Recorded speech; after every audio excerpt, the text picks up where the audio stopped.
सिंदखेड राजा येथे आयोजित जनता दरबारात शेकडो नागरिकांनी शेतरस्ते, पाणीपुरवठा, महसूल, महिला सुरक्षा आणि विविध शासकीय योजनांशी संबंधित तक्रारी मांडल्या।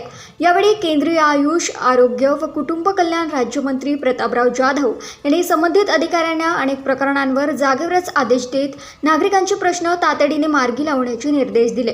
प्रशासन हे जनतेची सेवा करण्यासाठी आहे। अधिकाऱ्यांच्या कामातून नागरिकांच्या मनात विश्वास आणि सन्मान निर्माण झाला पाहिजे। तक्रार करण्याची वेळच येऊ नये अशा पद्धतीने काम करा, अशा शब्दांत त्यांनी अधिकाऱ्यांना स्पष्ट सूचना दिल्या। कार्यक्रमाची सुरुवात वृक्षारोपणाने करण्यात आली।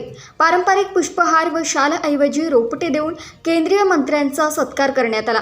जनता दरबाराला गैरहजर राहिलेल्या अधिकारी कर्मचाऱ्यांवर नाराजी व्यक्त करत त्यांना कारणे दाखवा नोटीस बजावण्याचे आदेशही त्यांनी दिले।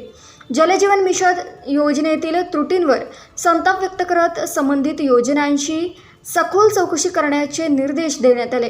तसेच वाघजाई गावातील रखडलेला पाणीपुरवठा तातडीने सुरू करण्यास सांगण्यात आले। खरीप हंगाम लक्षात घेता शेतरस्त्यांच्या वादांमुळे कोणताही शेतकरी पेरणीपासून वंचित राहू नये यासाठी महसूल विभागाने विशेष मोहीम राबवावी आणि आठवड्यातील किमान 2 दिवस शेतरस्त्यांची प्रकरणे निकाली काढण्यासाठी राखीव ठेवावेत असेही त्यांनी स्पष्ट केले। याशिवाय महिलांच्या तक्रारींना प्राधान्य देण्याच्या सूचना देण्यात आल्या। जिजामाता नगर परिसरातील अवैध दारू विक्रीचा मुद्दा उपस्थित झाल्यानंतर पोलिसांना तात्काळ कारवाईचे आदेश देण्यात आले।